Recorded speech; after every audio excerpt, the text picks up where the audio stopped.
જય મહાદેવ।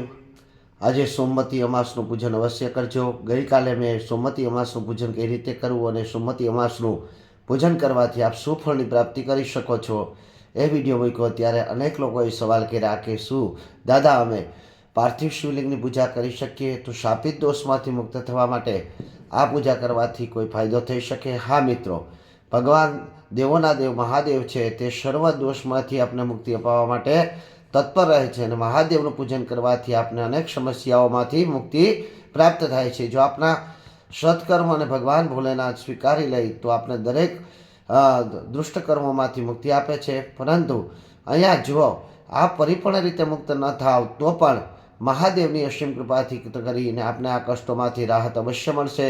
એટલે શાપિત દોષમાં આપ હોય, આપ ગ્રહણ યોગની અંદર હોય કે પછી અન્ય કોઈ પણ નાગ દોષની અંદર હોય, કાલસર્પ દોષની અંદર હોય, પિતૃદોષની અંદર હોય તો સોમવતી અમાસના દિવસે આ પૂજા કરવાથી અને પાર્થિવ શિવલિંગની પૂજા કરવાથી પણ મહાન ફળની પ્રાપ્તિ થાય છે। આથી કરી કોઈ પણ ચૂકતા નહીં। સોમવતી અમાસ તારીખ 30/12/2024ના રોજ સવારે પ્રાતકાલ હું તો બ્રહ્મ મુહૂર્તમાં ઉઠીને અત્યારે મારી પૂજા તો ક્યારની ચાલુ થઈ ગઈ છે, પરંતુ અત્યારે જે આ મેસેજો જોયા ત્યારે પછી મને આ વિડીયો બનાવીને આપ સુધી પહોંચાડવાનો ઈચ્છા થઈ। આથી કરી આપ પણ આજે સોમવતી અમાસના દિવસે પરિપૂર્ણ રીતે ભગવાન ભોલેનાથની પૂજા કરો। ચાહે રાજોપચાર પૂજા કરો, ચાહે ષોડોપચાર પૂજા કરો, પંચોપચાર પૂજા કરો, પરંતુ પૂજા કરો જેથી કરી અને આપનો સર્વ ઈચ્છા પૂર્ણ થાય। સર્વનો જય મહાદેવ। મહાદેવ આપનું કલ્યાણ કરે।